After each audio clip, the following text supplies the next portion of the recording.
Halloween forever.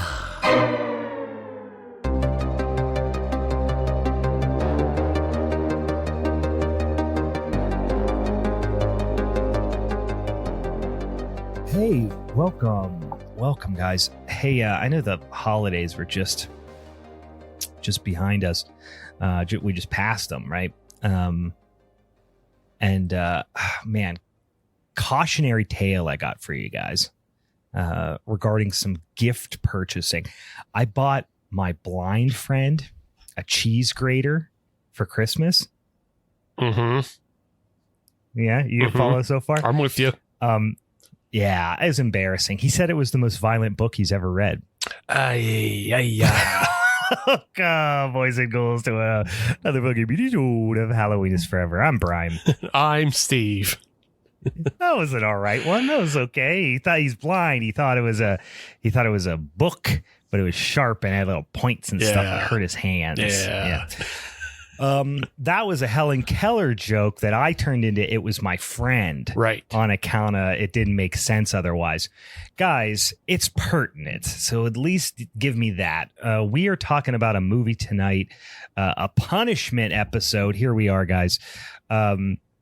We are talking about a movie from 2015 that is called Helen Keller versus Nightwolves. I know we're going to talk about it. We usually don't talk a ton about the movie at the top of the show, but I got to say, I never even heard of this goddamn movie. Oh, yeah? Before it was suggested. It has just completely flown under the radar for me.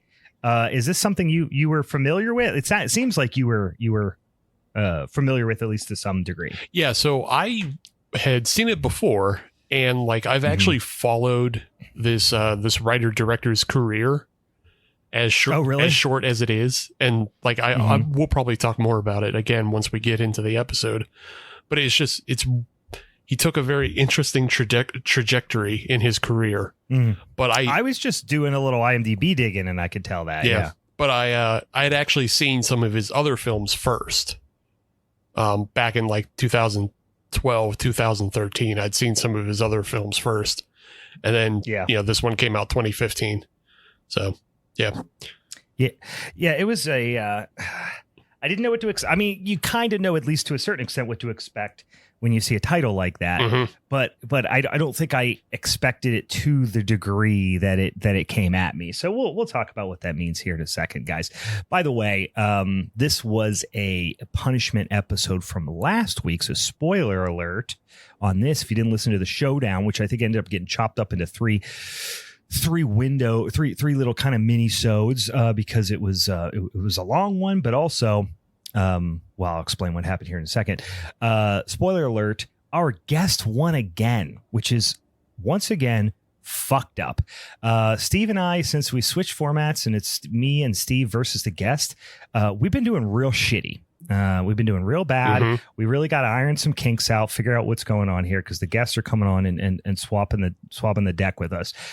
Sara Elizabeth Jackson, who's at ReAnimated Nerd on the social medias, she was our guest last week. Also, if you listen to the episode, and like I said, Steve broke it up into three different little chunks there for you and released them one at a time. You might notice that we lose Sara at one point during the episode, like the whole first part and through the second movie, like she's there, we're talking, blah, blah, blah, and then all of a sudden she's just not there, right? And then Steve and I kind of addressed at the end. At that point, we had no idea what happened. Like we're recording here on the Discord, we're looking at each other, right, and talking and blah blah blah, and she dropped off. Okay, we figured normal. Sometimes people get disconnected. That happens from time to time. Turns out she had it was like a power outage type of situation. Very inopportune time for a power outage. Obviously, until we could go and like check our messages, after we're done recording and stuff and see what happened. Then we kind of understood that's what happened. We were most of the way, honestly, through the episode at that point. And then ultimately, when it came down to voting, it kind of didn't matter because Steve and I both voted for her movie. And she ended up winning the episode. So just a little bit of explanation because, without any context, it might seem a little bit weird. But yeah, first for us, a power outage mid recording there. But in any case, it was still a lot of fun to have Sarah on. But because she won, she got to hand out some punishment. She got to deal us dirty here, and she picked a movie which I will say is dirty. The way she put it is like, I just want to expose people to this, which I can understand that sentiment. But that's when she let us know about Helen Keller versus Nightwolves from 2015. We'll get into that in a second. We got some fucking things we got to do at the top of the show here first. First of all, as always, if you want to follow the show, if you want to suggest topics to us, if you want to suggest showdown topics, this was our Giallo January. We're still in Giallo January. If you want to suggest topics to put on the spinny old wheel, which we're actually going to spin here in a dang old second, you can do that. You can suggest minisodes to us, any number of things. Just see some spooky shit on the internet. Go ahead and check us out over on the social medias. We're at Halloween is Forever pretty much everywhere, at Hallow Forever on Twitter. Or if you want to send us one of them fucking old-fashioned emails, you can do that as well. It's Halloween'sForeverPod@gmail.com. Guess what, Brian? What happened? We have made it to the elite of the elite. We're now on Blue Sky. Holy shit. You dropped just knowledge like that on me. I got a belly full of stuffed peppers. What? I don't know what that means, Steve. Honestly, I don't even know what the fuck Blue Sky is. It's another one of those platforms that cropped up after Twitter became X, and it's on like this fucking invite only basis right now, and there's hardly anybody on it. But there's sounds fun. Yeah, I mean there's like still some fun people on there, like Robert C. Cargill's on there. We follow him on there. So, you can follow the writer of the Black Phone, and Alex Winter's on there. So wow. Yeah. This sounds riveting. I can't wait to get on it. If you want to check us out, what's our name? What's our handle over there? That's the other thing is like it's not real easy to do the handles because it is Halloween is Forever. Wow, you're really selling this hard for me. I can't wait to get on this. Well, it's hard to find people you like. There's no one there. It sucks. Here's the thing. We were on the wait list before there was Threads. There's a wait list for this piece of shit? You had, like I said, it's invite only. So you either got invites from people who were on there, or you were on a wait list. We came up in the wait list, but we've been on that wait list before Threads. So, I don't know. There's still like nobody on there. Yeah. It sounds, I'm gonna be honest, awful. It's not great. But if you are on, what's it called again? I already forgot. Blue Sky. Blue check mark? Blue Sky. Blue Sky. Go check out Blue Sky. We're on there. We'll be that other guy. It'll just be me. It'll just be us and you. Yeah. So check us out over there. You can get all of my attention on Blue Sky because there's nobody else there. Steve's just in there just whistling. Hell yeah. Just standing there whistling in a big wide open room. I haven't felt like I've been posting the live journal, since live journal, but this is what it is. Just posting the live journal, or what was the other one? Just like Zanga, just throwing up fucking. Oh God, I don't even know that one. Yeah. That's a new one to me. Yeah, you just throwing up garbage and just like who cares? Nobody sees it. You see screaming into the void, hoping somebody responds back. Yeah, just look at it for yourself. Yeah. Well, listen, guys. How about let's talk about something that doesn't suck ass. It's Patreon. Patreon.com/Halloween is Forever. Head on over there. We got a dang old Patreon now. A couple things you can get if you go over to the Patreon. You can subscribe at the $3 a month or $5 a month level. Hey, that $3 a month level, fuck it. That's dumb. We got to do that $5 a month level because you get all the things you get for the $3 a month level. Plus, you can come over. Is the Discord part of the $3 a month level? No. I forget. No. See, that's what I was going to say. You can come.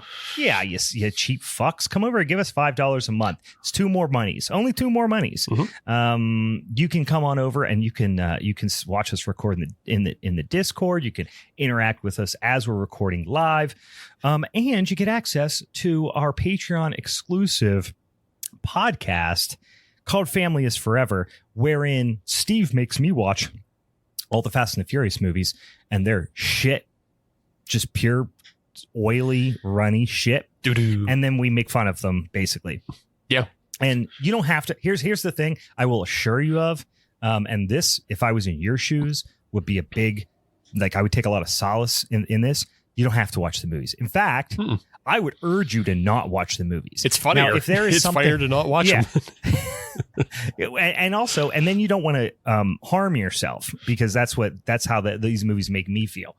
They're hot garbage. But the conversations are really funny, and we have a lot of fun talking about them. And if you want like an extra 3 hours of our voices every month, go on over there and check it out. It's a lot of fun, and we appreciate the support as well. So, indeed. We got a couple other dang things we're going to do. Actually, you know what? Let's take it down a notch here. We're all fired up. We're talking about Fast and the Furious. Like I said, I got a belly full of stuffed peppers, hot, spicy stuffed peppers, and I'm just burping and being disgusting. So let's take a quick sec and talk about beers. What kind of beers you sipping on tonight, Steven? Oh boy, you said bring it down, but this is just going to bring it up, because I'm. Oh, your turn. Your turn. You say turn down for what, Ryan? Yeah, I am just upset. I'm bringing a buyer beware to the show.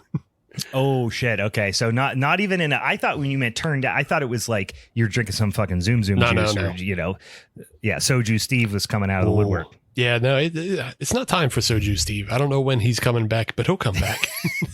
It's like Dude Low. Yeah, exactly. You don't really know when, or Cactus Jack. You don't really know when he's going to. Then he comes out and he gets a big pop and everyone goes crazy. Yeah. Triple H, I know I'm not ready for a match with you, but I know somebody who is.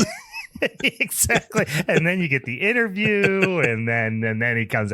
Yeah, that's Soju. That's our version of Cactus Jack. Well, what terrible thing has befallen you here in the beer department? So you know how I like my coffee drinks, and I love like the Rebel hard coffees, and I also like those PBR hard coffees when they was around. Amen, you do. So there's another one that came out recently. Dunkin'. Dunkin' been putting it. Yeah. I saw people post about it. I haven't had it or anything because I'm not a piece of trash. But yeah. Yeah. I get it. It don't make me feel bad. I'm suggesting heavily that you drink things that make you a piece of trash. Yeah. No, but I didn't see it. You want to know why? Honestly, it's not. I'm not above that at all. But I've had the Harpoon like collab back in the day where they did that like variety pack, and they were all dog shit. So I anything Dunkin' now I like. Like they've really hurt their brand equity in my eyes. Not the Dunkin' the restaurants, but like anything you put Dunkin' Donuts on. Yeah, I mean this has wound up hurting it for me as well, because the way these were kind of sold to me in my mind at least was that these were going to be kind of the Rebel hard coffee equivalents, but with just Dunkin' branding. So I got that's what I would have guessed, right? It's not though, because they're all carbonated. They're carbonated like a beer. Carbonated? No shit. And it's fucking disgusting. I really, what a weird choice to carbonate them, especially when like low and no carbonation things are like all the rage right now. Right. Yeah. I mean, the seltzers, like, and all this stuff, like there's like new brands coming out every day, and they're all like made to they're like alcoholic, what do they call them at Starbucks? Like refreshers. Yeah. It's just a soft drink of some sort that might have some like green tea or caffeine in it, but then also is not carbonated. Yeah. Because the kids nowadays, it hurts, it tickles their sensitive noses. It gives them the tummy watery bads. eyes. Yeah, it gives them the tummy bads. But yeah, this is... You drink ginger ale like a fucking grown up. I love ginger ale, but I don't love this. Fucks. I don't know who I'm talking to, by the way, right now. I don't know. So it's carbonated. Just like old people. I'm just yelling at a cloud right now. Yeah. Yeah. So they're carbonated, and the carbonation throws them off. Like it gives them just that weird feeling that like you shouldn't be drinking carbonated coffee. No, that little carbonic bite. It's just when you're trying to replicate the character of something that you're used to drinking that isn't carbonated, and it's like drinking flat beer. Yeah. You know what I mean? It's going to taste weird. It's like taking, like, and most people haven't drank truly flat beer, but like, it's like taking a sample, out of the fermenter, you know what I mean? Where if you're off gassing, it truly is not carbonated. It's weird. And it doesn't even feel like beer that much. Yeah. So this is like the inverse of that, I would imagine. Yeah, this is the inverse of that, of like carbonating coffee, but then like also they're just kind of gross in flavor as well. Like, it's so weird that they had the layup format of those Rebel hard coffees and the PBR hard coffees already in market. I could understand if they tried inventing these and they fucked it up. But like, you already had they were first to the party. Yeah. You already had a format that worked. Why did you try to do different? And they're just, you had the blueprint. You thought you could do better. Your naivete and your arrogance have really come back to bite you, Duncan. Who makes them for him? Do you know? I'm pretty sure it's still a Harpoon putting these up. Is it really? Yeah. Okay. I was wondering if it was just like something that was like, didn't have a brewery brand associated with it, and it was just contract brewed and it was kind of under the Duncan name, or if it had a brewery associated with it. American Spiked Beverages out of Boston. So maybe that's maybe that's a brand that Harpoon holds or something, but yeah, I'm sure it's some sort of it's some sort of whatever they call their contract brewing business, whoever makes that for them, right? But I'll tell you so I'm so mad about these that I took one of them and I put it in a pot and just like tried to decarb it on the stove real quick, and then and then after I like what I felt like fucking Mr. Wizard over here, after I felt like I was satisfactorily decarbed it, I poured it into a water bottle and threw that in the freezer. It's better. Like, it's better. Fucking Mr. Wizard in it over here. Yeah. Yeah, that's no good. You shouldn't have to do that with your beverages. No. With your store-bought beverages. No, but I paid $20 for a fucking variety pack, and I don't want it to go to waste. I know. It's that's the worst feeling, is when you go buy something, you buy like a 12-pack or something, and you're like, this fucking sucks. Yeah. And then it sits in your fridge forever and ever and ever. Yeah. What are you drinking? Well, yeah, let me talk about something that I actually like that I'm drinking. And this is a perennial favorite for me. This is a beer, this time of year, especially with the advent of this whole dry January thing that all the kids are doing nowadays. Here's what I'd like to say about dry January. For people who do dry January, you weren't drinking in the first place. You're right, you little bitches, you little sassy little bitches. You weren't even drinking in the first place. No, I'm joking. Do your dry January for what? But it is hard. But it is admittedly hard on small businesses, on bars, restaurants, breweries, that sort of stuff.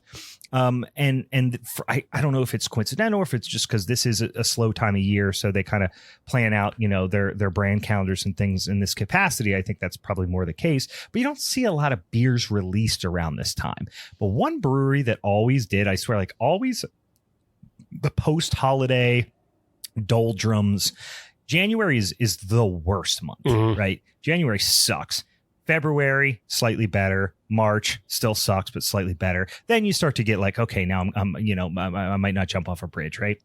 But the brewery that is always like embrace the shittiest time of year to release beers, which I really appreciate, is our very own, craft beer pioneer here in Pittsburgh, East End Brewing Company. Oh yeah.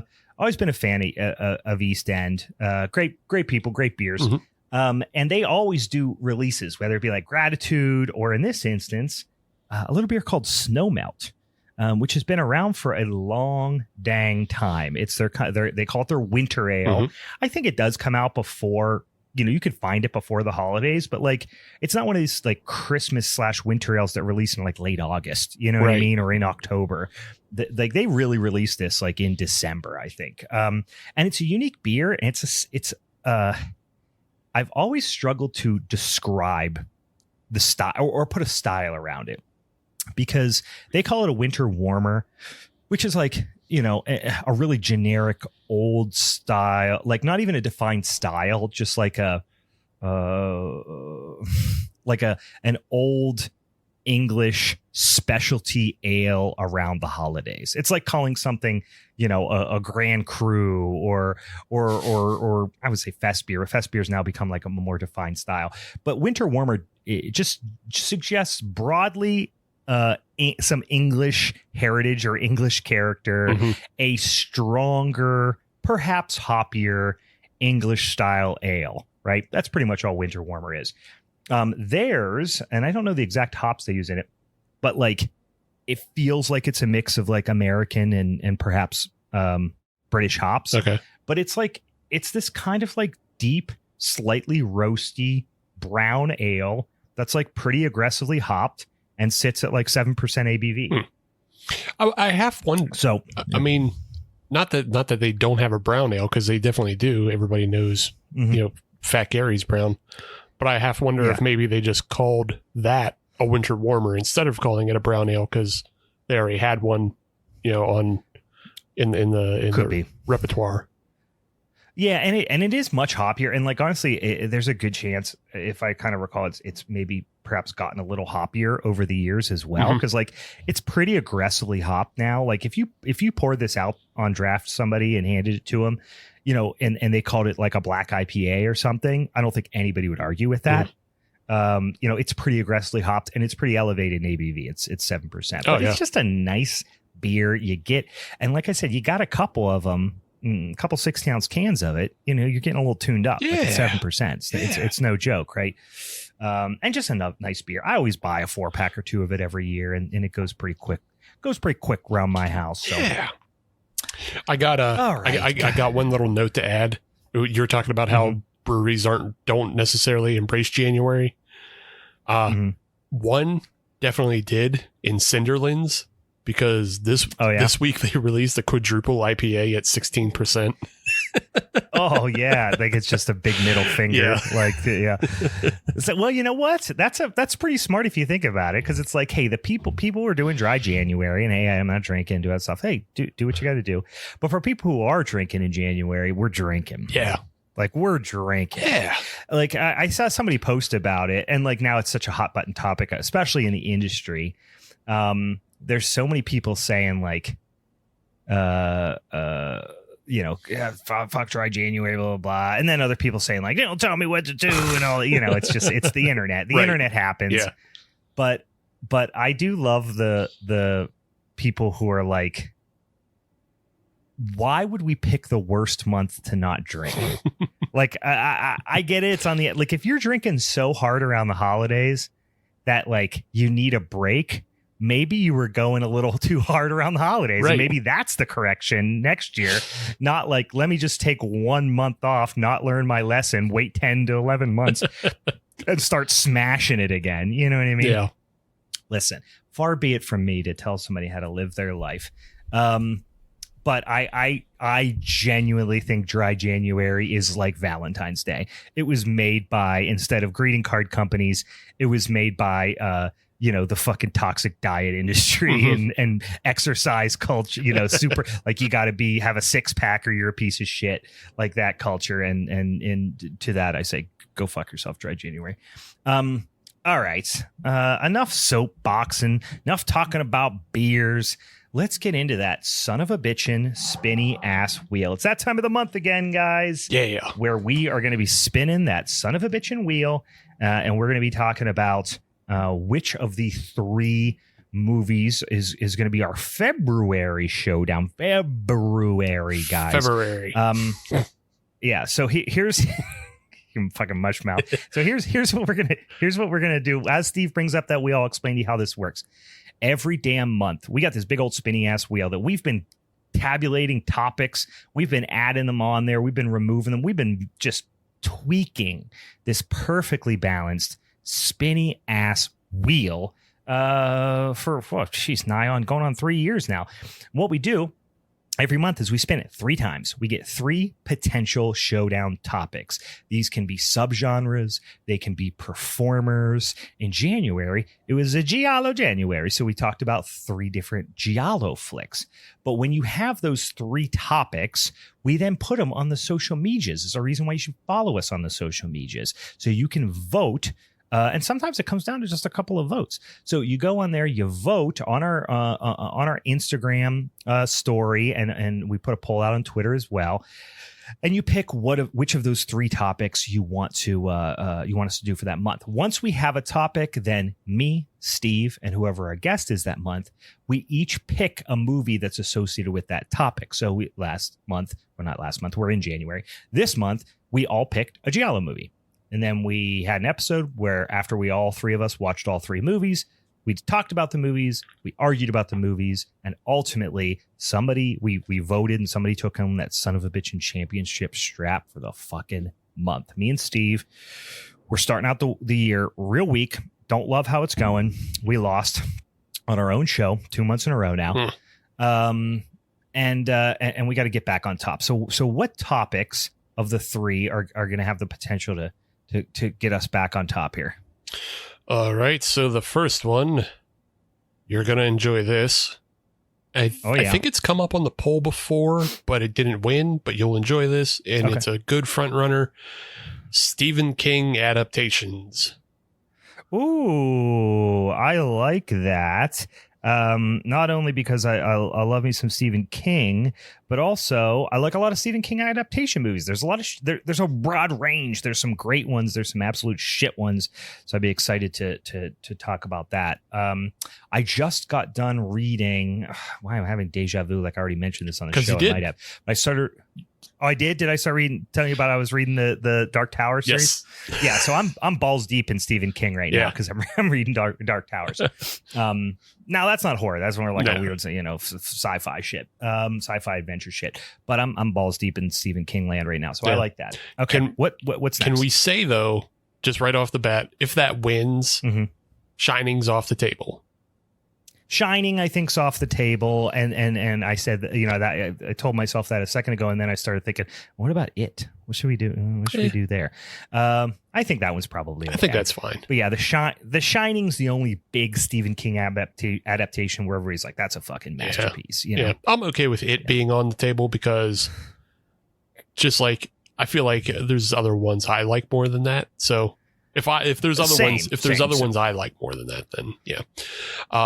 This one's interesting just because I can't name too many films off the top of my head that fit this, but musical horror.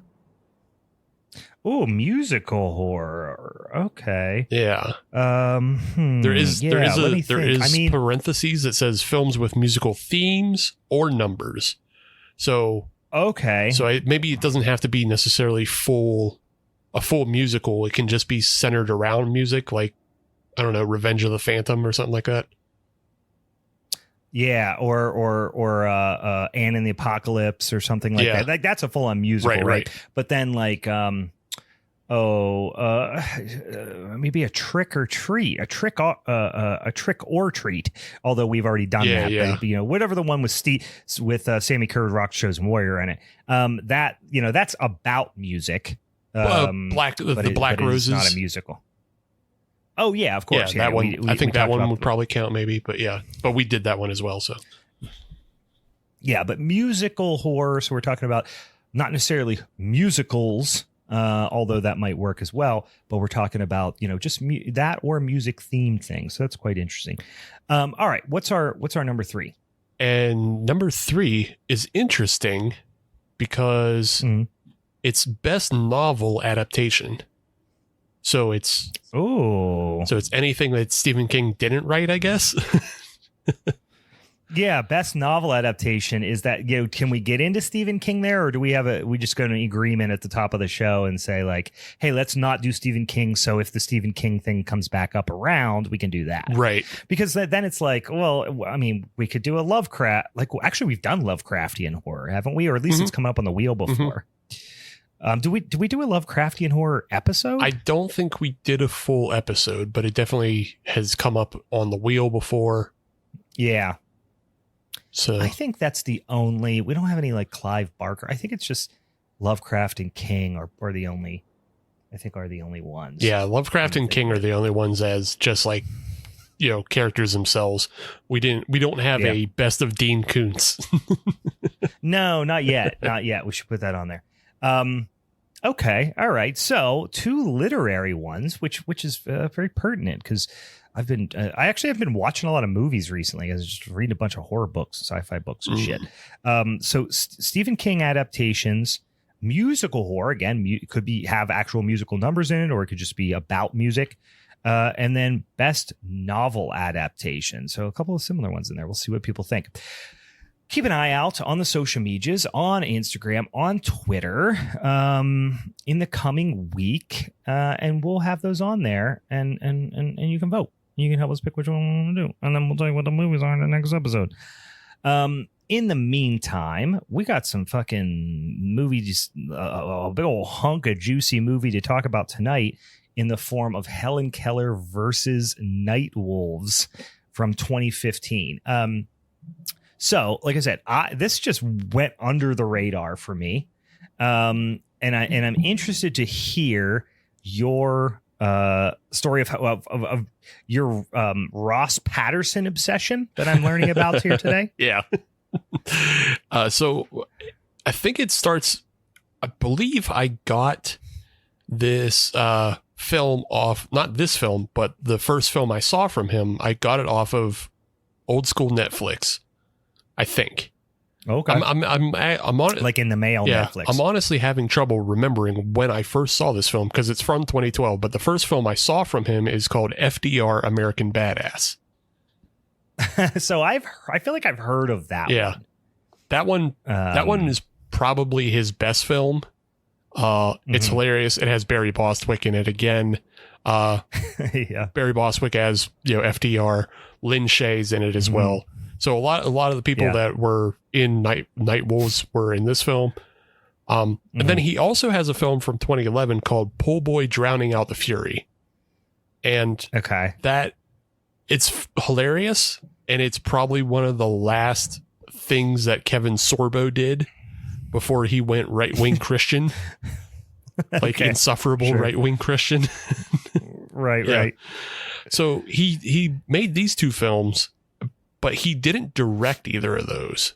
It seemed like he had a working partner for those 2 films, and the working partner worked as the director, and Ross Patterson was the writer. But that film, FDR, and this film all fall into this kind of like shared cinematic universe of the St. James Street James catalog of films. Yeah. And it looks like St. James, but it's ST as the abbreviation for Saint. Yeah. But then the second ST is abbreviation for Street, right. which really encapsulates the humor of this movie, which is just like, I was actually struggling to describe it because it's very jokey, but it's also wildly stupid. Yeah. But in like a marginally clever stupidity. Yeah. You know what I mean? Like there are gags that remind me almost of like a more crude version of like Airplane, where it's just like dumb plays on word, like St. James Street James, you know what I mean? But then there's also just like pure dumb, just absolute pure dumb. That's like, Blood Fart Lake or freaking Thanksgiving level of stupidity too. Yeah. And like that's kind of the way it is in his other 2 films. But after this film, he goes on to make a film that I actually had on a punishment list, and I don't know that when it'll come up, because we're doing this film now. But the film he went on to make is called Range 15, and I saw that was like seemed to be his most notable film. It's his most notable, but it's also like his worst. The reason why it's so notable is because and it happens on this film, I think, but he falls into like the gang with the Black Rifle Coffee Club guys. Okay. And I don't know who that is either. They're like a bunch of right-wing veterans who started a coffee company. Like you can see all that coffee in Walmart. But they're just like army shitheads. They're insufferable. Yeah. And so this movie is notably insufferable because they got a bunch of people to show up for a film that they're saying, oh, it's a film by veterans for veterans. But then the film it's a zombie film that is just the most homophobic, unfunny thing that I've ever seen. Like, yeah, it's truly like just a giant piece of shit. And then all the positive reviews are just like, well, if you didn't serve, you don't get it. And I was like, nah, I get it. You're just a bunch of homophobes. Yeah. Wow. What a weird turn. I was not expecting that at all. And this movie is really, it's strange, right? You'll see, like, so it's silly, and the reason it kind of works is because it definitely touches on that, like, this movie actually didn't really strike me as homophobic. No, not this one. No, but like, it's interesting that you said that, because in 2015 is right on the, like, bleeding edge of where you were probably not even gonna do gay jokes because you didn't want to be viewed as homophobic, even if it came from a place of, like, like, earnestly trying to be funny and not from any manner of, like, hateful way. Even if it was, like, I don't want to say tastefully done, because this is, like, that sounds a little bit dramatic, but, like, there are differences, and it seems like the difference between this movie and the movie that you're talking about, where if you do something about, like, sexuality or race, let's say, or misogyny, or, like, sensitive social topics, and you can do a joke in that vein, and it can be like, we're all in on the joke, and it's funny because it's true, or it's funny because it's something we all deal with, or you can do a joke about it, and it's like, oh no, you just don't like or are scared of that group of people. Right. You know what I mean? Yeah. So, like, so this movie, although it was, when they started getting into, like, the like, gay jokes and all this stuff, I was like, well, which direction is this going? Because 2015, like I said, we've watched some movies from, like, 2012 that were, like, wildly homophobic and very uncomfortable in that area. And then, like, we've seen other ones that were not. And, like, I didn't get that vibe from this one. There were a couple moments where I was like, okay, like, I don't know if this would fly necessarily today. Maybe it would. But it all felt very good humored, and it felt like everybody was kind of having fun, and it wasn't necessarily at anybody's expense. You know what I mean? So anyway, but it's interesting to hear they go in another movie later, go in another movie in a different direction. That's just like, just unabashed homophobia. Yeah. But like I said, it's just interesting to watch this guy's career, because, like, the other movies I mentioned, like, they have a lot of crass humor and like, it's all crass, stupid humor. Is all of them, right? It's like almost edgelordy, right? Like, it's but like, the thing is, like, you can just watch his career going, like, oh, he never progresses or gets better at doing this. He gets worse, and then after he makes Range 15 in 2016, he literally just stops making movies and just goes to right-wing podcast grifting. Like, he just he hasn't done anything but podcasting since. So it's just like, it's just a curious career to look at. Well, and you look at his picture on IMDb, and listen, I won't say for a second, I won't stand here on my high horse and pretend that I won't judge a book by its cover, because I am doing that right now. If you look at the picture of him on IMDb, you're like, oh yeah, that like, if you were like, quick, have you seen these clips on, like, Instagram, like, on social media, of people playing Guess Who, the board game Guess Who, and, like, saying hyper specific things about the characters? Like, does it look like your person has ever worked at a coffee shop? And they'll be like, oh, hell yeah, definitely. Or, like, does this person's parents pay for their college education? They're like, maybe not. You know what I mean? Like, because you're just judging a book by its cover. Kind of. I look at a picture of Ross Patterson and go, right-wing social media. Like, that's what he looks like. He looks like a cheaper version of Steven Crowder. Like, That's what he looks like, you know? Yeah. So, I mean, I guess I don't know if he was always that way or if he just kind of fell into that hanging out with Kevin Sorbo, but Well, and this is why, I mean, this maybe this makes sense, but this movie, you can't find it anywhere except for free on YouTube. It's not on Tubi, which is like, hey, maybe Tubi would eat that up. I mean, there's, you know what I mean? But you get my point. Like, it's not streaming anywhere. But you can watch it for free on YouTube. So, that was my question, is like, this movie's like mild, like moderately entertaining at points, funny. You're right. But you can't find it anywhere except for on YouTube. Yeah. Like I said, I think it's part of like, I don't know if there was like a full falling out or anything with the director he previously worked with. But again, you can find Pool Boy and FDR on Tubi.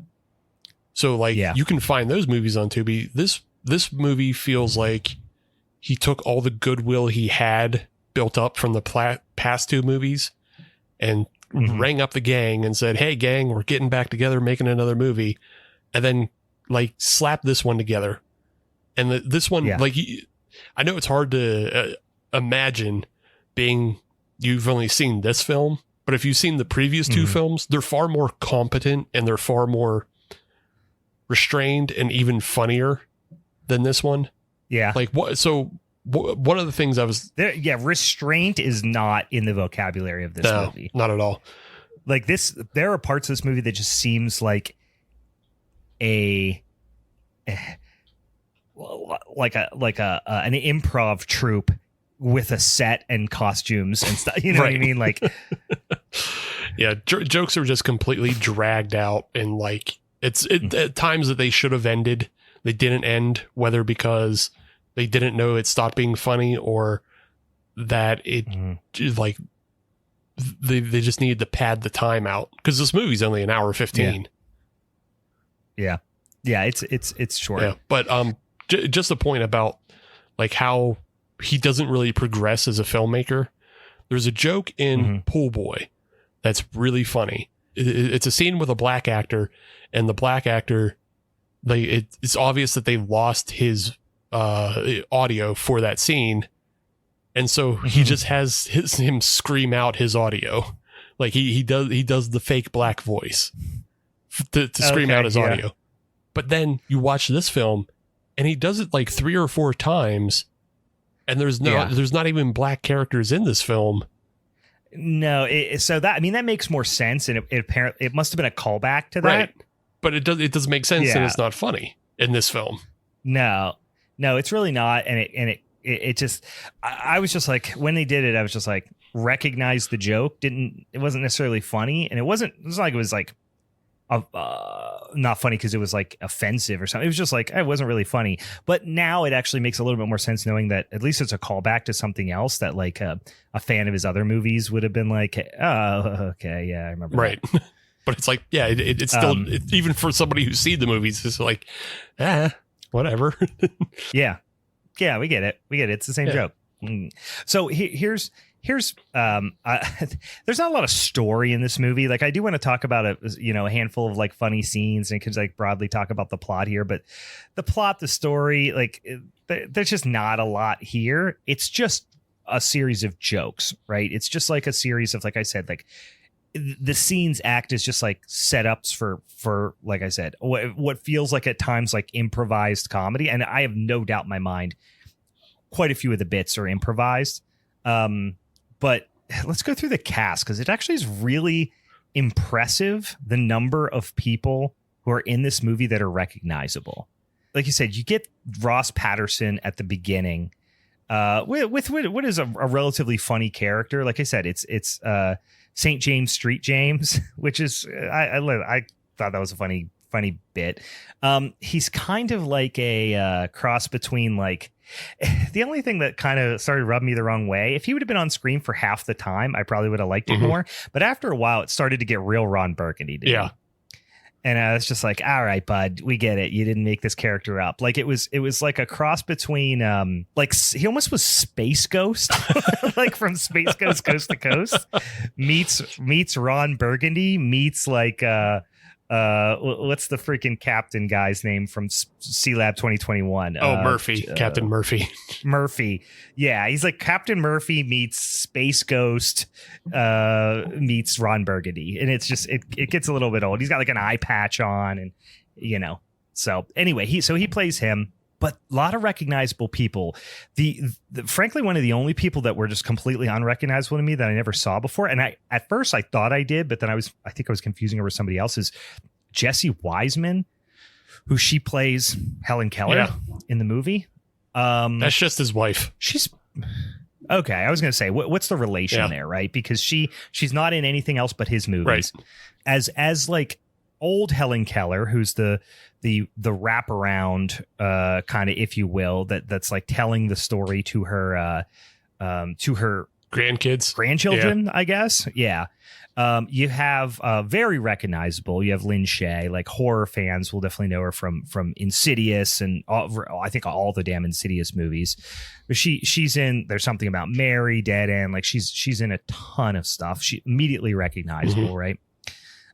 You have, as you mentioned, Barry Bostwick, which you said he's in some of his other movies too, right? Yeah, he's FDR and FDR American Badass. I mean, I would watch that, right? He's so I mean, for me, he's Brad Majors from Rocky Horror Picture Show. Sure, like, that's one of my all time favorite movies, and he's just in. I mean, he has 188 acting credits. Guy has been in just fucking everything. I would say for the vast majority of his career, he would kind of fall in that category of like a B movie actor. But he has some like relatively high profile comedy performances or supporting comedy performances in there as well. But he's still out there, right? He's still acting. He's in a movie. He was in 2 movies last year. One is called Outlaw Johnny Black, which looks pretty bonkers. That is, I haven't watched it all the way through, but so I haven't gotten to his part in it. That's kind of the sequel to Black Dynamite. Okay, I mean that's what the poster looks like. I'm looking at it now. That like stylized, 70s exploitation type of feel to it. Someone who I really like. And I didn't actually, I'll be honest with you, did not know her name before I looked on here. And she is one of those people that you see in things. You're like, she's really, really funny. And you don't see her in stuff that much, which is Alana. Is it Ubach? I would say Ubach. Yeah. But she's in a lot of stuff, but you don't always clock her when she's in it. Right. And the thing that I remember from is she absolutely stole the show in the movie Waiting. So if you remember the movie, the movie Waiting with Ryan Reynolds, and they work at like a Fuddruckers type of restaurant. And she is like the super angry, like chain smoking waitress. She is a fantastically funny comedic performer and really super physical, which I love. And her like physicality in Waiting too is fucking fantastic. She's just unhinged. Yeah. She just plays angry, unhinged, so funny. She has probably some of the best parts in this film as well. She has a lot of the same best lines. Yeah. One of my favorite roles of hers though is she's in an episode of Always Sunny, and in that episode she plays. I know what you're talking about. In that episode she plays Frank's hooker that winds up. Yeah. She dies at the end of the episode, but in the episode she has one of the funniest lines of like, I think it's either Dennis or Mac is talking to her, and she just goes, "Shut up, baby dick." I think she talks to Dennis. I think she says it to Dennis. But yeah, it's she could do this like really. She could do. I mean, and she does a lot of voice work too. She's been in like done some really high profile like Disney. She's in like Coco. Like she's done some really high profile voice work too. Yeah. So do you want? And she's in FDR American Badass too. Right. Yeah. So, but do you want to know like her like deep dark secret kind of starting role, one of her very earliest roles. Yes, I would, please. And this blew my mind because I looked her up after the Always Sunny episode. I was like, where is this woman from? Because I don't remember her much. Mm-hmm.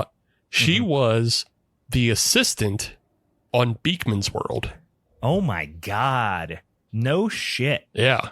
So for those of you who are not, boy, you could have given me a week to guess. I wouldn't have came up with that. Oh yeah, no, it's such a deep dig. So I love Beekman's World. Beekman's World was the more fun, wacky, fucking zany, even jokier version of Bill Nye the Science Guy. Mm-hmm. So Bill Nye's cool. I liked Bill Nye's show growing up. It was a little conventional for a 90s kid who just like wanted everything to be covered in slime and be fucking monsters. Here's what it is. It's you take Bill Nye the Science Guy, you combine it with Big Bad Beetleborgs, you get fucking you get Beekman's World.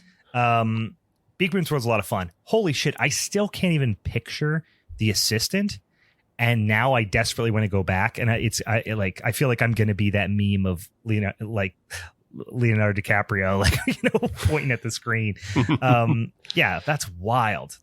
I'm so curious to look at that now. Yeah, she's fantastic. Yeah, she plays Josie in like the first 26 episodes of the series.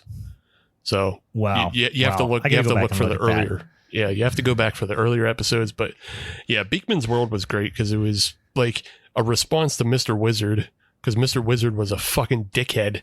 And they're like, what if we tried it fun now? Mr. Wizard was like so condescending, such a prick. Yeah. Beekman's World. Did Beekman's World come out? Like, I imagine Beekman's World coming out after Bill Nye the Science Guy, but that might not be right. I'm not sure if it came out after or not, because it came out in like 92. So it feels like they're maybe parallel. That's really close. If you were like, quick, when did Bill Nye come out? I would have said like 92, 93. Yeah. But yeah, anyway, Beekman's World, guys, check it out. Actually, I'm almost half scared to go check it out because it's kind of like sometimes you have these shows in your head that are like, oh my God, that was so great. And then you go back and watch them and you're like, no, this is hot garbage. Like, I loved Big Bad Beetleborgs back in the day. And then I went and like watched a couple episodes of it. I was like, this shit's like almost unwatchable, but I still have a lot of nostalgia for it. But that doesn't always happen like that. Like I've since went back and watched, Max Headroom, and I think is getting better. Like somehow, like Max Headroom is like aging like a fine wine. Anyway, a couple other people. I didn't recognize Jesse Merlin, who plays another big character there. William Keller, which is Helen Keller's brother. He's like that's his whole thing is like, if you could just refer to the character as gay brother, like, and he constantly talking about how gay he is and doing gay jokes, stuff like that. He has some really, really funny jokes, and like they do the, oh, hey, I'm gay and it's funny to be gay in like the early 20s, like to be a flamboyantly out gay man in the early 20th century. And that's what he is. Like, he's like kind of a modern, kind of like, snappy queen, but in the early 20th century. Right. In log cabin times. That's not. Yeah. But that's not even the funniest thing about him. The funniest thing about him is how much of an asshole he is. Yeah. How much of just like a lazy asshole he is. He like makes us blind. He's like, I'm so hungover. Go get me another. She's like literally deaf, dumb, and blind. Anyway, he funny character too. Got a lot of good lines. Anyway, I'll go through this a little quicker, but there's just so many people. Jim O'Hare, like my Kate, my wife, she is obsessed with Parks and Rec. Like, she's watched the whole series 100 times. You will immediately know him as Jerry/Gary Gergich from Parks and Rec. But he's been in a bunch of stuff like Bad Times at El Royale. Like, he's a real super well-known actor, and would have been in 2015 too, he would have been immediately recognizable in 2015 too. Richard, I think it's real, probably. Yeah. He's immediately recognizable for most people from Office Space, and he's in a lot of iconic scenes. Really, you think about it. So he's most remembered from Office Space as the guy that invented the jump to conclusions mat, right? The guy who he was in he's a really sad character because he's like, he tries to kill himself, but his wife catches him because he hates his office job so much. He tries to like, breathe exhaust in the garage type situation. His wife catches him. He becomes startled and then like in that moment gets a new lease on life, decides not to kill himself, backs out of the driveway and gets T-boned by like a drunk driver or something, and then wins this enormous settlement. And he's so happy, but he's like horribly injured, but he's just like, my dreams came true, because he doesn't have to work anymore. So it's like this weird, tragic character, but then he invents the jump to conclusions, Matt. Yeah. Anyway, also really famous scene getting threatened by oh my God, Joe Pesci in Casino as well. So, and he has 430 acting credits. Yeah. One movie I'll throw out of his that I like is a movie that's actually not terribly dissimilar from this and actually has a lot of big name, like not big name, but quite recognizable people in it, called Chiller Theater. I think it's called Chiller Cinema. Actually, Chillerama. I knew I get to it eventually. Chillerama, which is it's an anthology, silly horror comedy anthology. Right. But it gets pretty wacky, and they're very, very committed to it. It's a lot of fun. Yeah. That's a good film because it also has Joe Lynch is one of the directors on that film. He directs a segment in that. Doesn't Richard Reel play kind of the projectionist? He's like the theater operator. Yeah, the projectionist. Yeah, projectionist. Yeah, I like that one. The one I wanted to point out was Edie Patterson, because she plays Peters in all of these St. James Street James films. And yeah. She looked pretty familiar, but I couldn't place her. So she was in Vice Principals, and she's currently in The Righteous Gemstones. Okay. She's the sister. She's like the sister in Righteous. Yeah, that's right.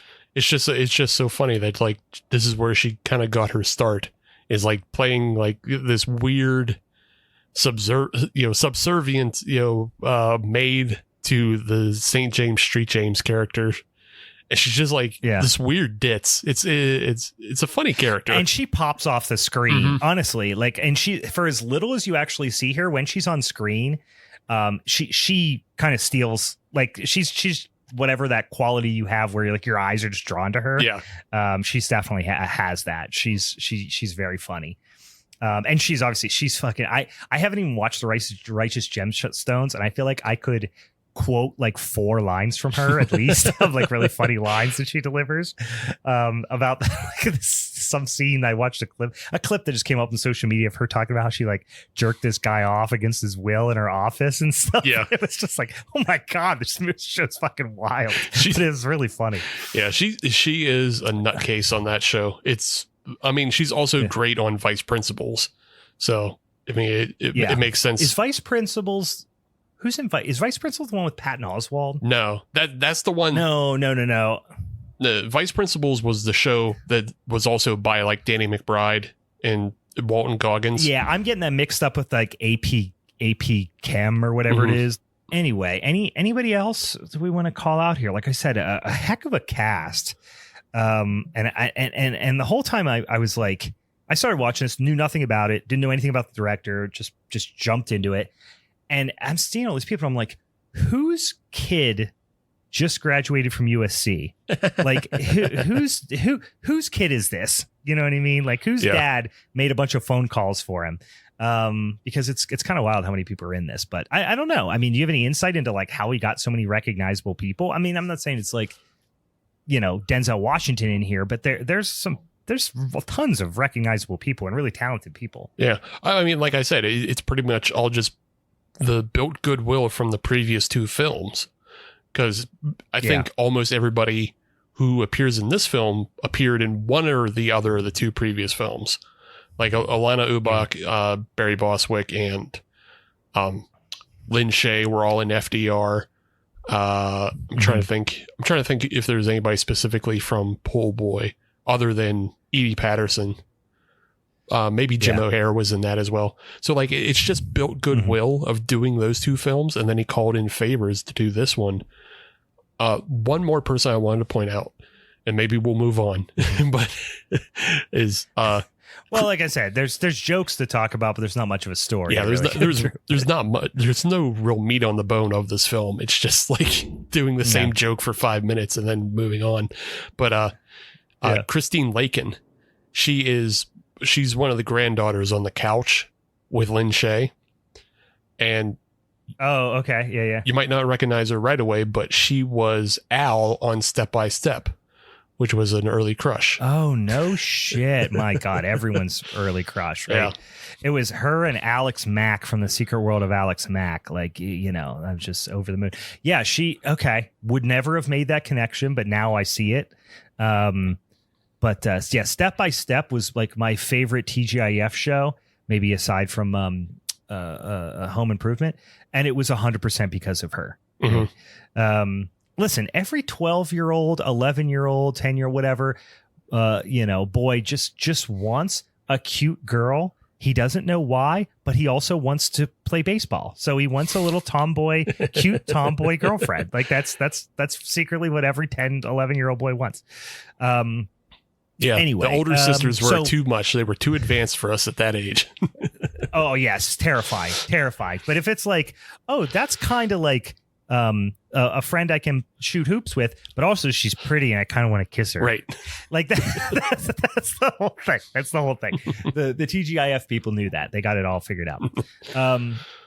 Anyway, so let's get into this movie a little bit. Like I said, we're mostly talking about like the jokes and gags and stuff like that. I did get a kick out of the little intro at the beginning where it's like, they try to set it up like it's the 70s exploitation promo, and it's like love, adventure, fucking, like it's just going, it's like coming at the screen. So he did get me giggling right off the bat with all that. And the whole bit about having written a romance novel for dudes, where it's just like, an action movie, but has romance in it. And it's just like, he's such a, like, one singular brained guy that he's just like, no, that this is like, he doesn't see it for what it is. Yeah. Although that's kind of a funny gag. It is a real book though. So like, oh, is it really a real book? Yeah, it is a real book. And then he also wrote another one, and it's like, well, I mean, I haven't read either of them, but it's like you're just saying, like, it's a singular brain type thing. It's like, how much of this is him actually not knowing, like he doesn't, he's just kind of that all the movies that he's referencing were already this. Yeah. This is just a more heavy-handed version of that, I guess. Having not having read the books, I'm making some huge speculations here, but the intro song, like over the intro credits that are happening here, it's this like hair metal ballad type of thing. And I just wrote down the line. It was talking about something that'll happen to you until you shit your own dick out. And it's like, you got like that is really a summation of almost every joke in the movie. Right. It's just like over the top, crass humor. I mean, like I said, there's some more clever stuff than that, but I just wrote that down. I was like, yeah, like looking back, that's pretty close to what we're getting here. So yeah, this is we should say very comedy first, and I would put this, if you haven't picked up on it already, very much so in the same area of the cosmos as like Velocipaster or something like that, right? Mm-hmm. This is not a so bad it's good horror movie, right? This is not a wow, this is wild, I can't believe this is happening on screen. Like, this isn't Spookies. No, this is Velocipaster. This is or Thanksgiving, right? This is 100% self-aware and really just using anything that resembles horror is just used for comic effect. Like this is not a horror movie, right? This is 100% a comedy movie with some fake blood and guts on screen, used as like Carrot Top style props, right? Yeah. The one time you get intestines on screen is like, it's for a joke, because it's Helen Keller filling around on the ground, feeling her father's intestines, going, what is this, sausage? Sausages? Sausage? Yeah. So so there are these red-eyed wolves that they call Nightwolves that there are roving packs of that kill people, and they are entirely stock photos, stock images, even like static images spliced onto the screen and animated over top of the scenes, and or just stuffed like taxidermied wolves just placed in positions. Like those are the three things that I would say constitute all of the wolves. Well, also there's a couple just stuffed dog toys. Like they're not even wolves, they're just dogs. Yeah, they're just dogs. Yeah. All of these like things coming apart at the seams that you would expect from like in 2015 even, I would have thought like this was in 2015, I guess I would have liked this movie more because this was a bit more of a novelty, but there's so many of these now of these like self-aware comedies disguised as horror movies, disguised as schlocky horror movies. It's kind of, I don't know. They don't really interest me that much anymore, to be honest with you. Right. Like there's too much funny that is not intentionally funny and is like, so there's too much so bad it's good out there, right, to really get a lot out of this in my mind. But there are some funny jokes, I'll say. So like as a horror fan, I'll say. Yeah. So like Pool Boy is very much because that movie's from 2011. So this movie is kind of recycling a lot of that self-awareness. We're purposely making bad filmmaking type of stuff. Is in Pool Boy, and it makes more sense. But then this movie is a repeated joke of that, so it feels diluted. And then that's also why I didn't really like Velocipaster, because it felt like retread ground that I've seen so many times before. I was like, ugh, there's one or two jokes in Velocipaster I really laugh at, and one of them is the missing media. Like there's a scene where a car blows up and it's just a blank Adobe Premiere screen that says missing media, and then the missing media flies away. And I was like, that's funny. I haven't seen that specific joke, but then the rest of it is just like, I've seen so much of this already. Like, stop being self-aware. Just admit that you don't have the budget and just do your best with the budget you have. It feels like, hey, we want to make a schlocky horror movie, but like, it feels like that kid who's like, I really like I like something, but I'm too self-conscious to admit that I like it. So I'll pretend that I only like it for a joke. Like, and it's just like, all right. It's just kind of eye rolly a little bit. So like, again, I'm not trying to judge it by, this was 2015. There wasn't as many of those out now, but I swear like now it's like, you can't swing a dead cat without hitting a movie that feels exactly like this.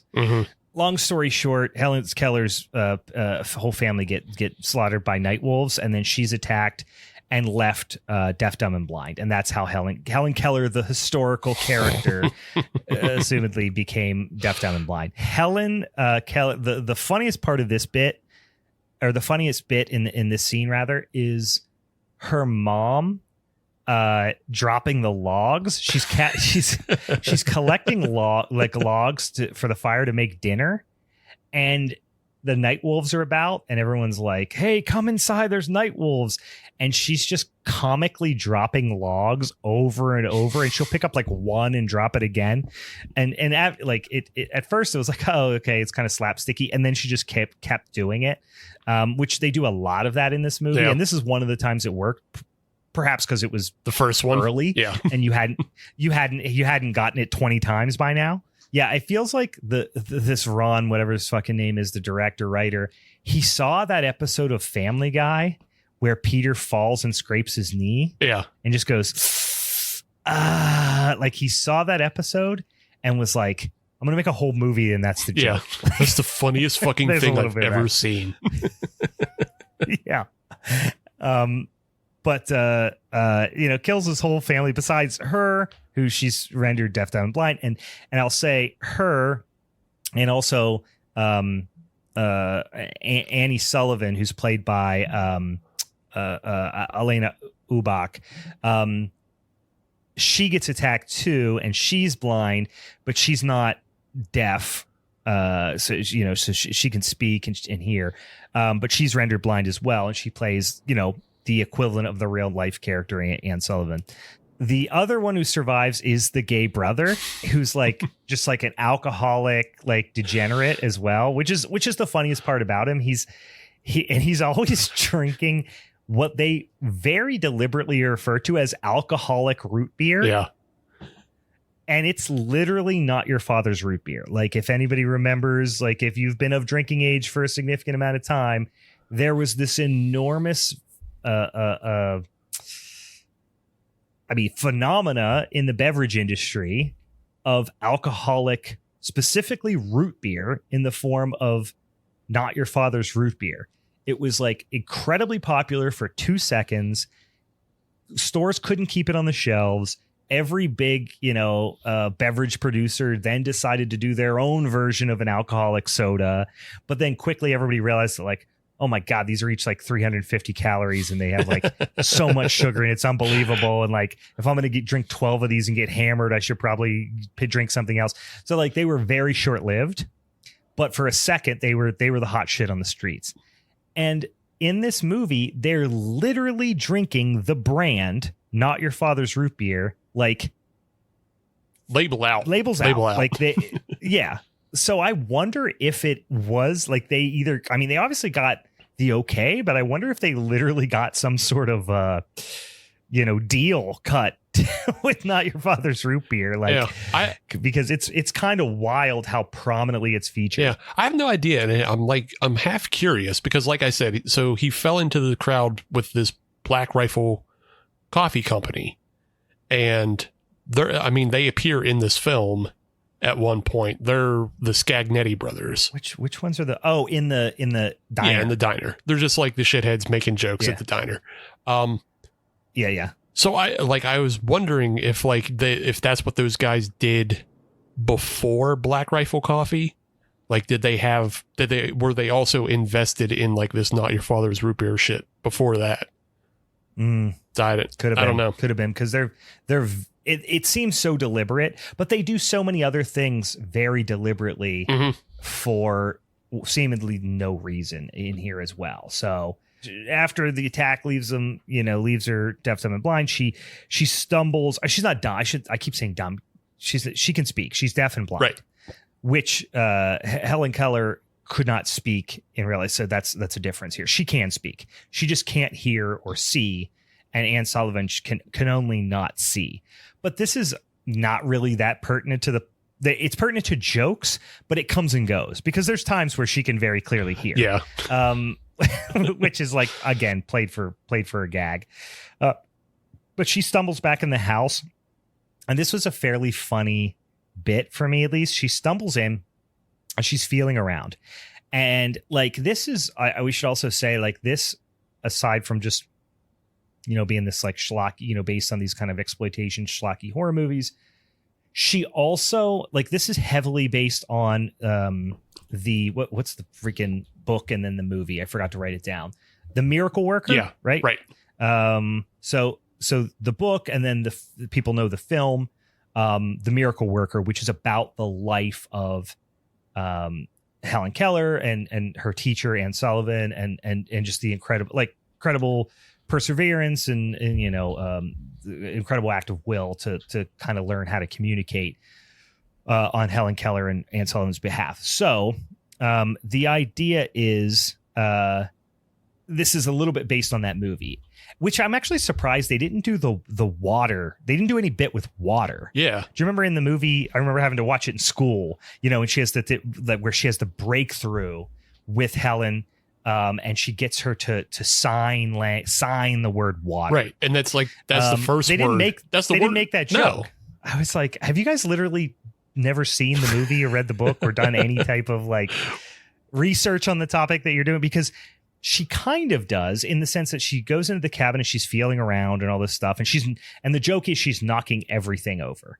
everything, like just like kicking it over, ripping every single little pot and pan off the wall. But then she walks past and a fully stacked up Jenga game, like that's like stacked almost to the roof. And then she goes and knocks everything else over and she's feeling around. Then she slowly walks up and very deliberately pulls one like incredibly precise Jenga tile out, which I thought was kind of a fun gag. Well, the thing that they do, like when it is funny in this movie that they do well, is they don't necessarily they don't go to the most obvious thing. Like, what's the gag? Oh, obviously, here's the setup. Here's what the gag's going to be. They will take it instead of going from A to B. They will oftentimes go A to C, which is like fine. That's like I do give them credit for doing that a little bit, because a lot of these movies, especially with this type of sensibility, like thinking of your scary movies, if you will, your kind of other like horror type of things like that. Most of those ones are straight up A to B. You know what I mean? And the only thing that really makes it funny is just like really talented people on screen. At least in this, they do sometimes do the A to C. Or just completely irreverent non sequiturs. That's a big thing they do in this movie as well. So like they come in the house, they're obviously all injured, all bloody, all this stuff. And then they're like, where were you to the brother? And he's just like, I was drinking alcoholic root beer in the outhouse, and he's all tanked. And then Helen is like, there's a full turkey on the table, like a full cooked turkey. And Helen starts eating it before he comes in. And his like, they're all scratched up and bloody and can't see and panicking and all this stuff. And he's just like, did you eat one of my turkey legs? Like he's outraged that they ate one of the turkey legs, which is a pretty funny bit. Yeah. I also like later when they're all seated around the table eating dinner and like she's asking for food and he's like, I'm still eating. Just the way. Yes. And it's like, it's a moderately funny setup, but it's his line delivery that makes it funny. Yeah. And he's just like, he's always talking about like, literally they were just rendered, deaf and blind and all these horrible things happened to him. The family was just murdered, parents were just murdered, all this stuff. And he's just like, I'm so hungover. He's just being like a whiny bitch about everything. It's pretty funny. Also, like when they're going into town, he thinks everyone is looking at him because he's gay, not because his sisters have their eyes scratched out. Right. Which is kind of a funny bit. Like he's so self-absorbed that he's just like, what are you looking at me because I'm gay? And then meanwhile, his like sisters are like covered in blood. The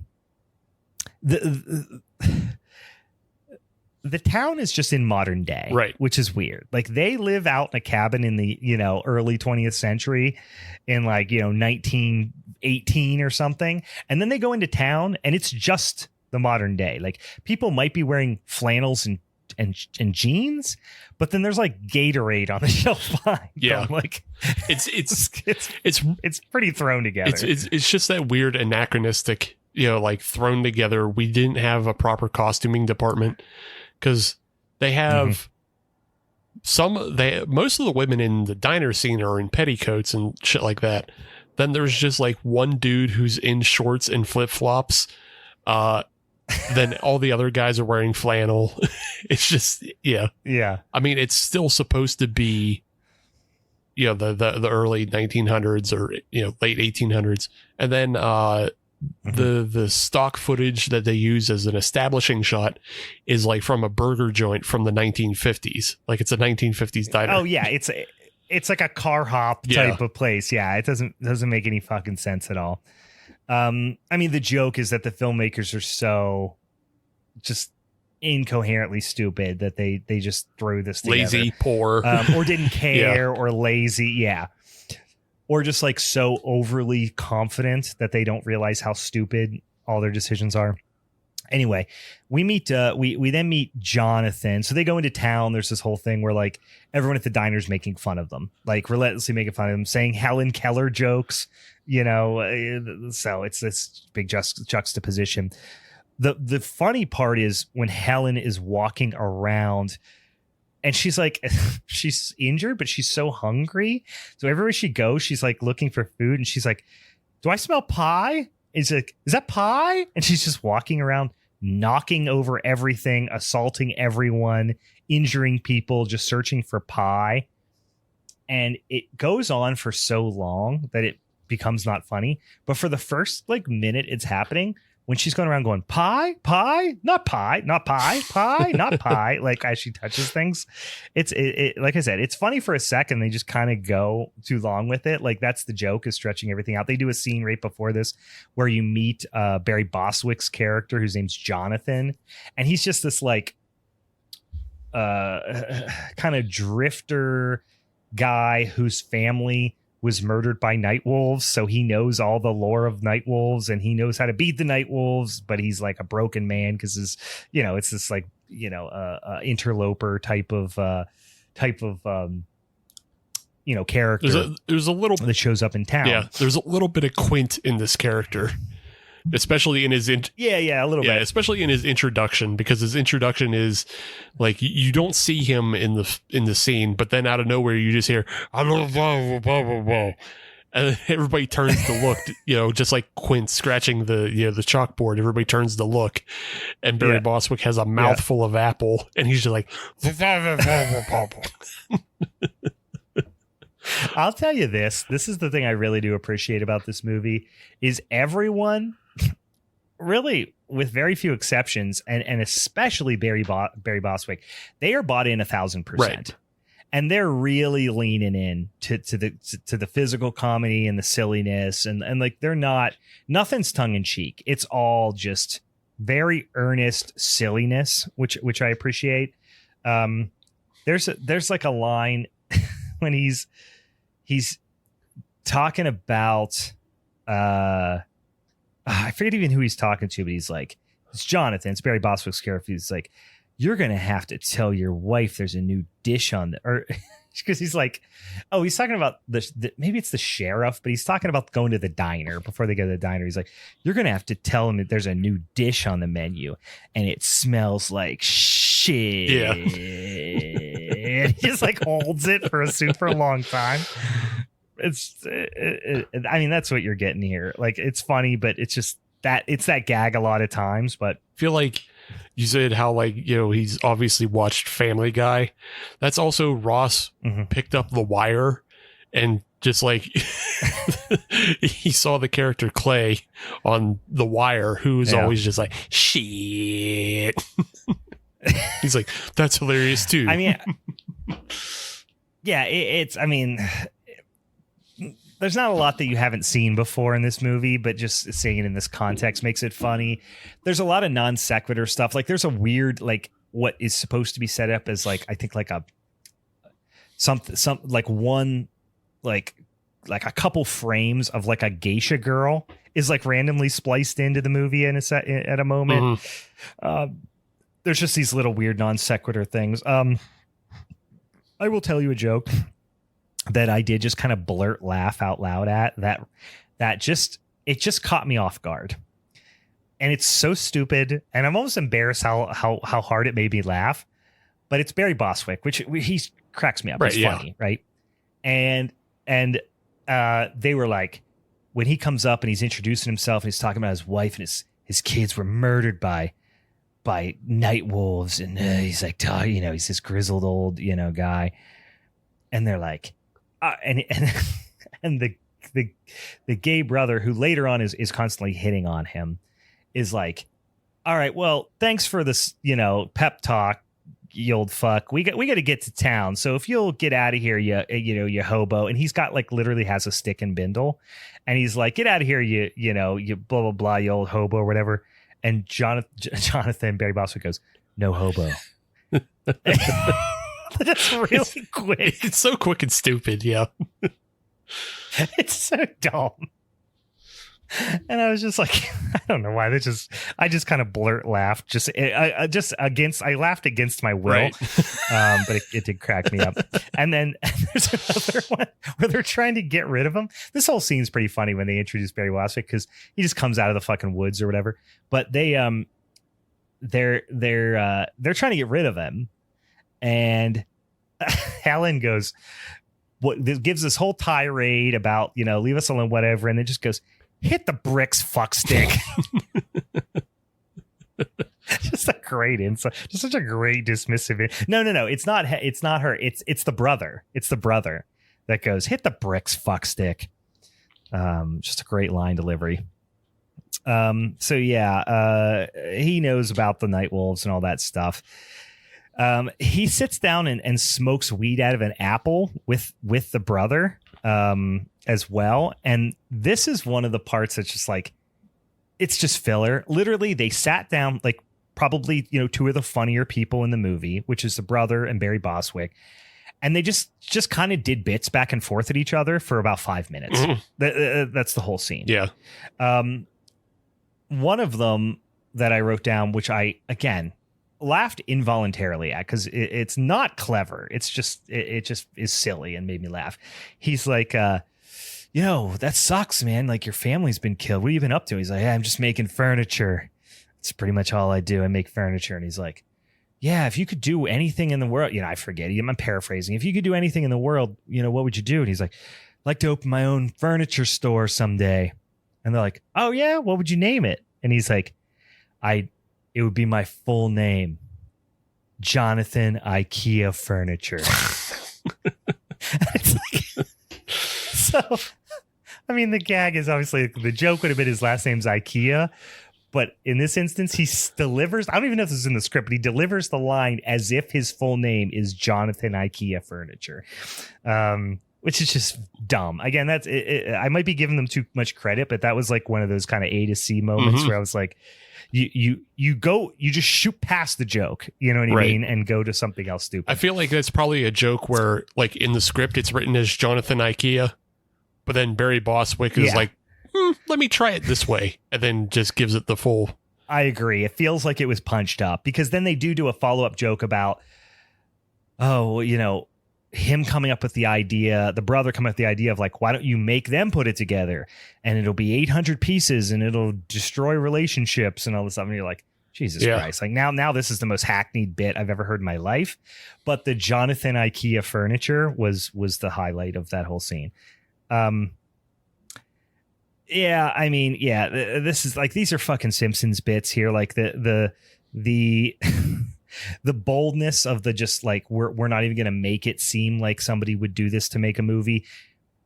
Anne Sullivan, she's like, goes and almost steps on a rake. She's blind, of course. She almost steps on a rake, but then instead steps to the side and onto a slip and slide, like a full on tarp that is just going down the hill and just slides down into like the mouth of a waiting Nightwolf. Like I actually, it was just silly enough for me to like make note of it, but I wouldn't call it funny. I would just call it silly. Like I didn't laugh at it, but I was like, that's silly. Like, I mean, it could have been funnier, but also you've seen so many bits like that in other, like, Police Squad and Airplane and stuff, of like, they're gonna lead you. It's leading you A to B, but they swerve to C and fall down the slip and slide. But like, I don't know. It could have been filmed funnier. This was hard because it's hard to even tell because it's dark out. So like, it's hard to even tell like what she fell down. Well, and here's the best. Honestly, this might be the best gag in the movie. And like, even though that was kind of a lame gag, at least it served to set this one up. This is the one I thought was the funniest in the movie for whatever reason.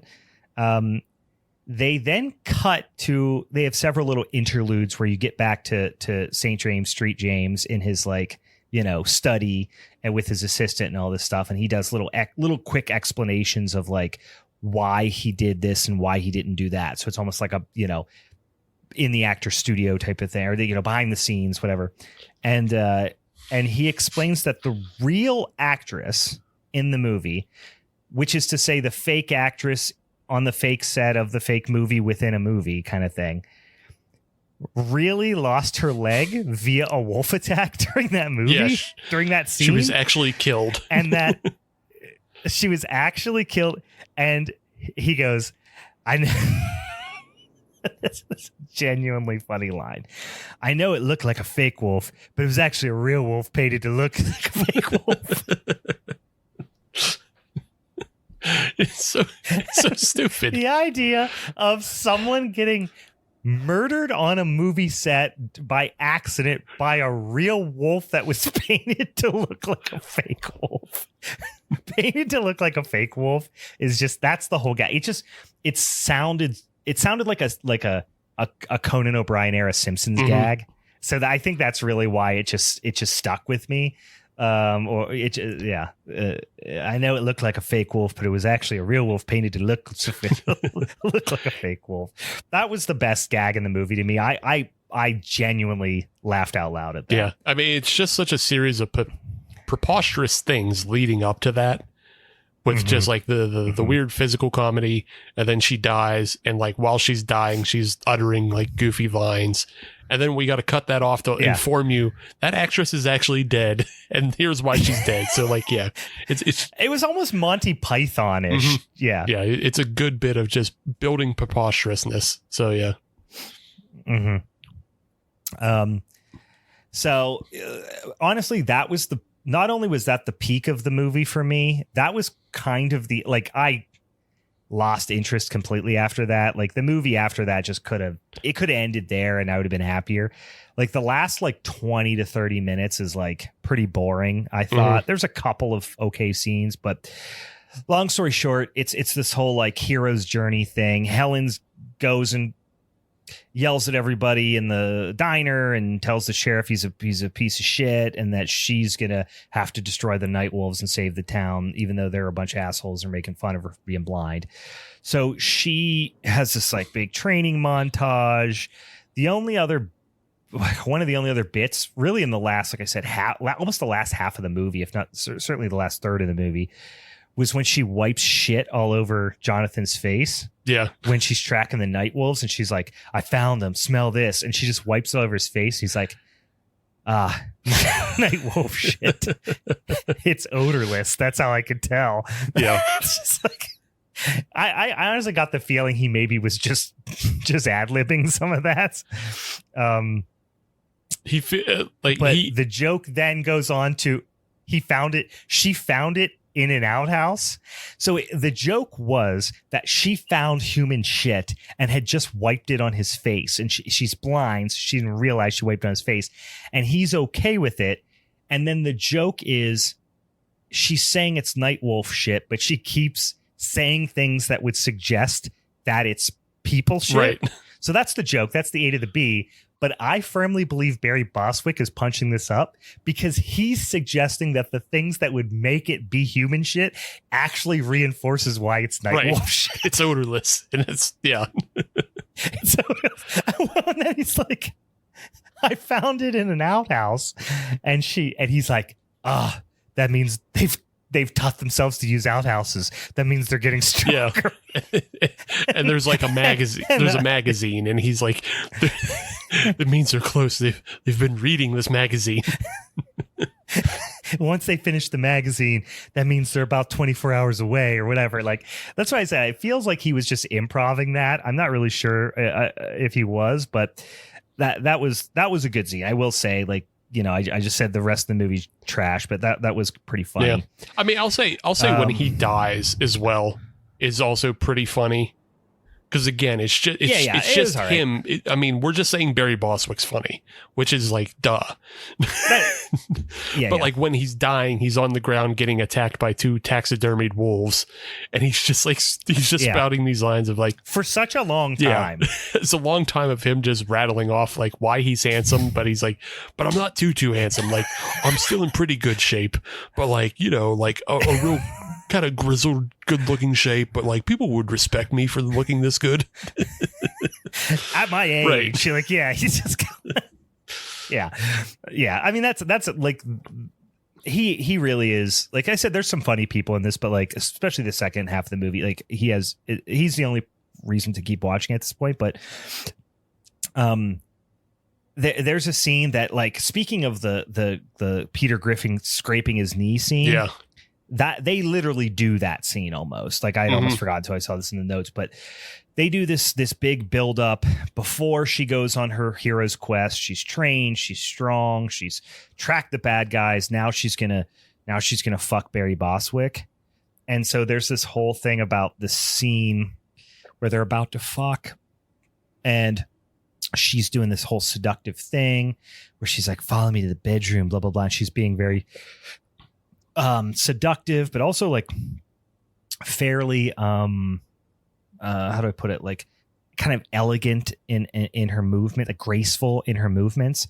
And then she turns and just walks straight into the wall and falls down. And they do the whole like, but she's just going, oh, I can't breathe. I can't breathe. Oh, I can't breathe. I can't breathe. And it goes on for like 90 seconds. Like it's just way too long. And it's not funny. No, because you saw it coming. Because it's literally she's literally just doing not Peter Griffin, but the grape stomping lady from YouTube that we all remember that. Oh, yeah, when she falls out of the thing. You're right. I forgot about that. Yeah, you're right. That is exactly what she's doing. I didn't even make that connection. She's doing that exact dialogue of like, I can't breathe. Stop. Oh, stop. That's what she keeps saying. Stop. Like someone who just got the wind knocked out of them really badly. Like that's what she's doing. But then she does this like, he's like, are you okay? Doesn't know what to do. And like Barry Bostwick, you could tell he knew the scene wasn't funny. So he was trying, but he was like, didn't know how hard to lean in. And he's like, are you okay? Should I do something? And then she's like, I'm just fucking with you, dude. And it's like, I don't know. That was when I was just kind of done with the movie. I'm like, this has got to be over soon. Yeah. It's so unfunny because like, it's something we already recognize from, real life. And we recognize it from Family Guy, and then there's not a good resolution after, like, because she just stands up and says, I'm just fucking with you. So you just literally just wasted everybody's time for 45 seconds or whatever, however long that scene goes. It's just like, ugh, enough. You could tell like she wanted that scene to work really bad, and it just didn't work. And they kept it in that it should have been cut out. There's like kind of funny, like they didn't really execute it great, but there was a bit where they're getting ready to fuck and then it cuts, and it's because there's all these fog machines, and it doesn't really make a lot of sense. And I think they could have made this a lot funnier because it's a funny idea. Is like all of a sudden they're getting ready to fuck, and he's like, get on, all right, you can pretend I'm anyone in the world because she's deaf and blind, and you can pretend I'm anyone while we make love or whatever. And the funny thing would have been if like, you think she's going to like pretend he's the fucking Hamburglar or something weird. You know what I mean? But then all of a sudden, just people come in with smoke machines and just like kind of smoke them out. And they're like, what the fuck, get out of here. It's like somebody from the, again, fourth wall breaking kind of thing where the, stagehands come in or the effects people come in and they've like used too much smoke. But then it cuts to a law firm commercial. Yeah.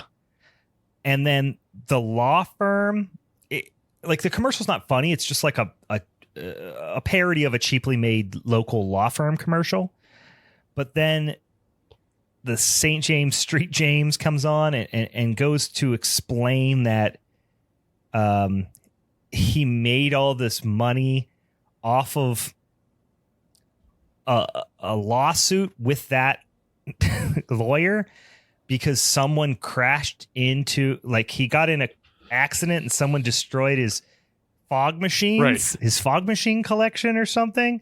And that's got to be a callback from a previous movie or something, right? Like that's kind of how I took it. It might be a callback to Pool Boy, but I feel like it's not. I don't remember it because it's just so, like you said, it doesn't make sense the way it plays out because you had fog machines. Right. Now you're saying you lost your fog machines, and that's why you had to splice in a commercial for a law firm over top. Yeah. Because you didn't have a sex scene, and he makes this big point to say, like, well, this is the only movie I didn't have a sex scene in, so I replaced it with a law firm commercial for this law firm that won this big case for me because somebody destroyed my fog machines. Yeah. It doesn't, yeah, I don't know. The joke doesn't work. Whatever it is, like, I get you had some idea of something, but it just doesn't work in the end. The only thing that works is Edie Patterson again in the scene as Peters, just doing goofy shit behind him. Like, she's just being silly. Yeah, she's being silly. So you just focus on that and go, she was funny. Yeah, she's just doing silly stuff. Funny, like Hot Shots type scene where the sword that was like, Barry Bostwick, like, crafted a sword to fight the Nightwolves with, and it says Natural Born Keller on it. It's like, it's a long way to go for that bit, but okay, it's funny. The funny part, like you said, is not only Barry Bostwick laying on the ground, just talking about like his insecurities about his appearance and stuff while getting eaten by Nightwolves, but the fact that it happens immediately in like 5 seconds, like not even 2 seconds. Like they're like, here's the showdown. We've been building up to it. And he's like, no, shit. And he's getting eaten. He's like, oh, that was quick. Like I didn't expect to get killed so quick. Like really, really fast. Like there was no epic battle. It's just like this epic badass gets taken out in like literally the first second. After that, the fight scene is just like, it's not funny. It's just her like just an insanely stupid fight scene, fighting off stuffed animals and little, kind of clipped static images of wolves and just like a bunch of non sequitur jokes, like just kind of plugged in of her just like screaming non sequiturs and things. And then the sheriff shows up and kills a Nightwolf and they're all dead. And then they go back to the diner and he makes her a sheriff too. And it's just like, I'm like, Jesus Christ, how much is long in this movie? Because it's just all, it's just none of it's funny. There's this whole scene that's just a mess at the end, which they were trying to make it just like a, I took it as it was like a Monty Python style, like Life of Brian, like sprint to the finish type of ending where there's just chaos happening because everyone in the diner is like laughing and then they're like dancing and it's just it's just not landing. And I'm like, God damn, this movie, like it's got to be over, right? And then it cuts to just a still image in dedication of Dale Earnhardt, 1955 to or whatever, 1945 to 2001 or whatever. And then it got me again at the end. I was like mad that I laughed because I was like, the last 15 minutes of the movie, I'm like, God, when is this going to be over? And then in memory of Dale Earnhardt, and I laughed because that is like a really common joke that my brother and I do all the time is just to dedicate everything to Dale Earnhardt and put up a 3, like the like 3 fingers. Yeah. Anytime anybody, people like, do the like Sammy Sosa, like, kiss the plus, peace up, kind of thing. Or like, do the cross sign of the cross or whatever, to like remember something sad or tragic that happened. My brother and I, for 2 decades, every single time somebody does something like that, we always just look up and hold on number 3 to Dale Earnhardt. And it's just a thing that we do. And then we say some dumb, like we go, hell yeah, dude, if you ain't rubbing, you ain't racing. We just say something stupid about Dale Earnhardt or something derogatory about raise hell, praise Dale. Yeah, we've done that one recently. Or the other one we like to do is say something derogatory about Jeff Gordon. Oh, okay. Because so this goes back. This is a complete non sequitur. I think you'll appreciate it. Nobody at home will, but Steve, you might. Yeah, sure. So my family, my mom's side of the family, were huge NASCAR fans growing up.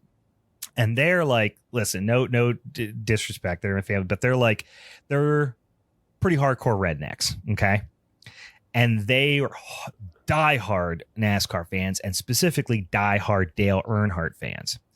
And when Dale Earnhardt died, it was like, I remember my cousin who's my age, like he didn't go to school for a week. Oh, wow. Like, they were devastated. And literally my uncle named one of his kids Dale after when Dale Earnhardt died. Like that's some real shit. You know what I mean? And is his middle name Junior? No, because this was before Dale Jr. was the shit. This is when Dale Jr. was just starting. Yeah. Now then they were Dale Jr. fans, and then I don't even know if they do anymore. But like they race stock cars, literally. Oh, okay. Like this is like a thing they do. They do as well. So like they're really into like racing culture and all this stuff. But we would always. So this was just a joke we would always do about like peace up to, you know, if you ain't rubbing, you ain't racing, you know, raise hail, praise Dale kind of stuff. And so that just as a non sequitur, just and just like Dale Earnhardt memes, we're constantly sending each other, you know, it's a great day to kill God and all the stuff with Dale Earnhardt standing on top of the number 3 car. And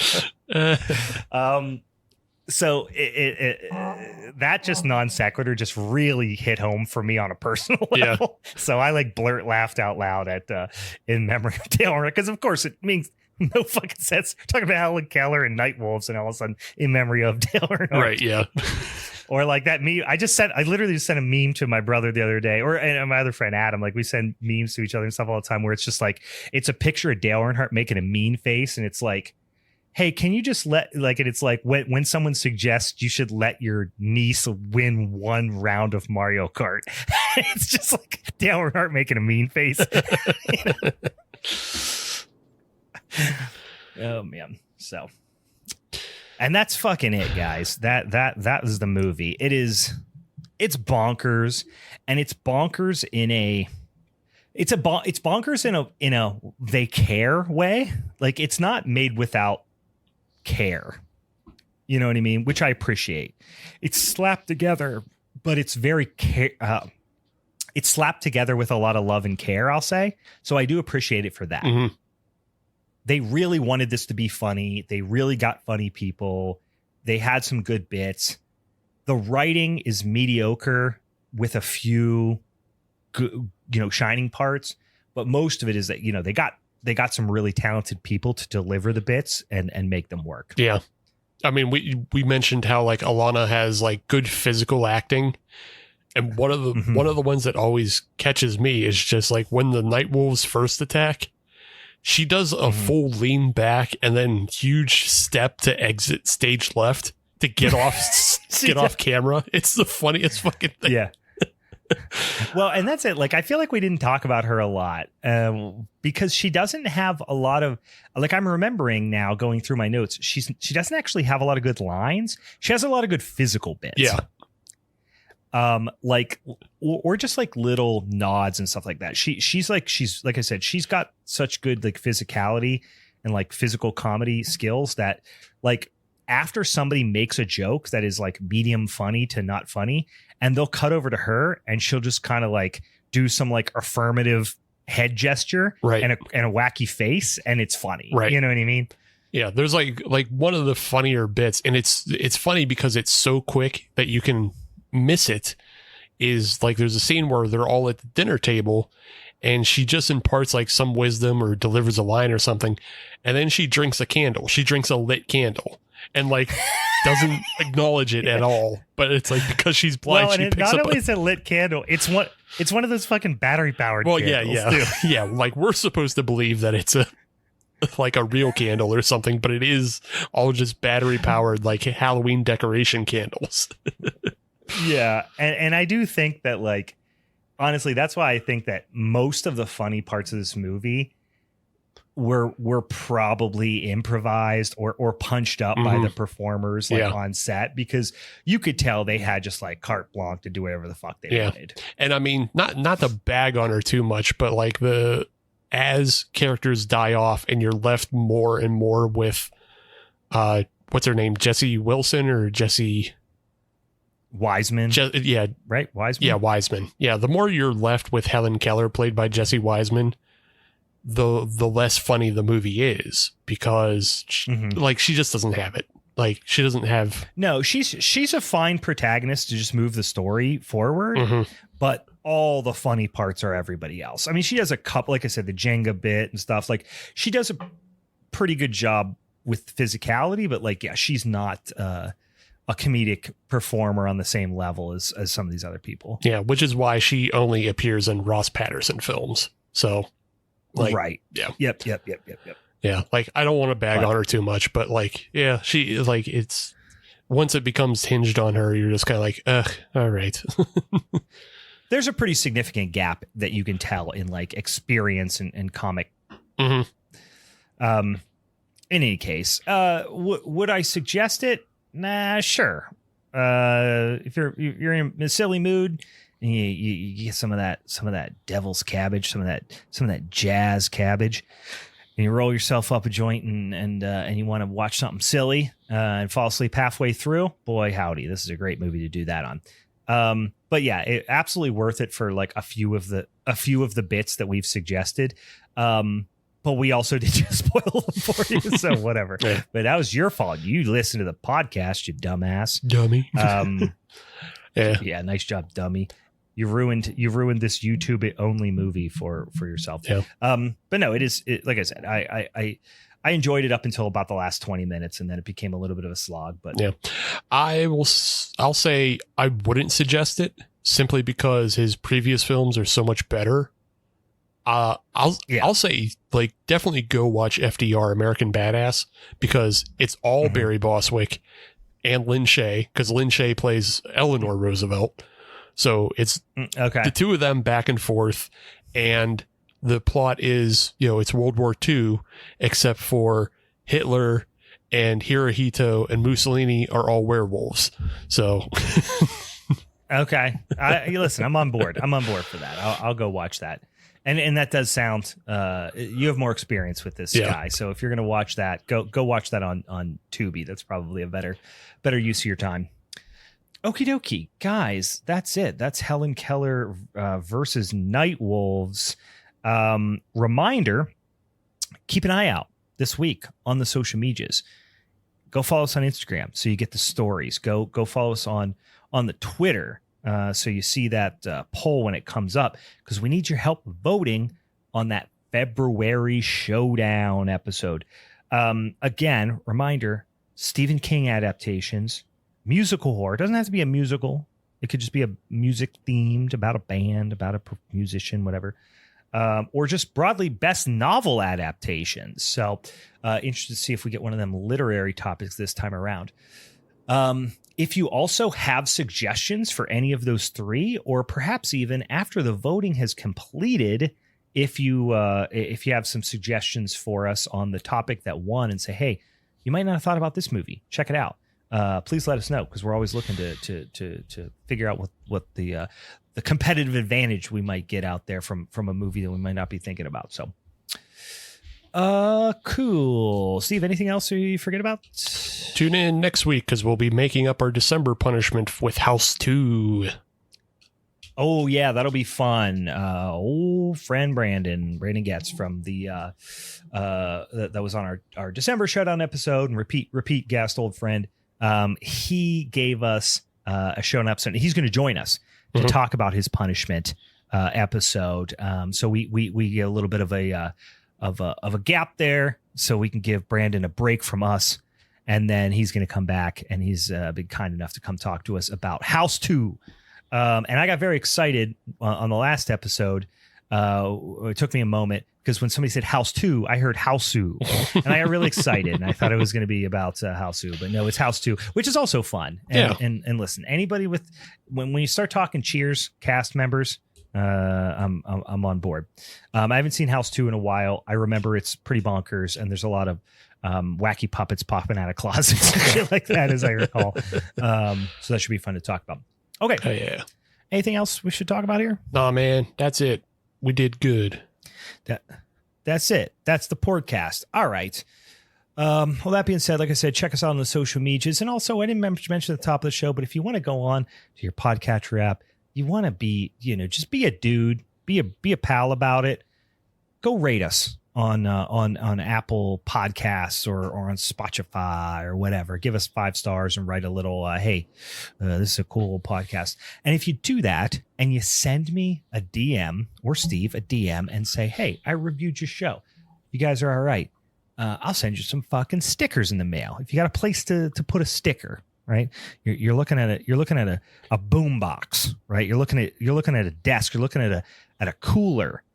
You're looking at your infant child's forehead, and you say, boy, howdy, I would like to have a little pumpkin sticker on there. Hit us up. Do us a review. I'll send you some stickers. All right. That being said, for the Halloween's Forever crew, I'm Brian. And I'm Tony Stewart. No, you're not. All right. If you ain't rubbing, you ain't racing. Bye. Bye. That's Dale Earnhardt descending into hell only to rise again on the third day. Bye.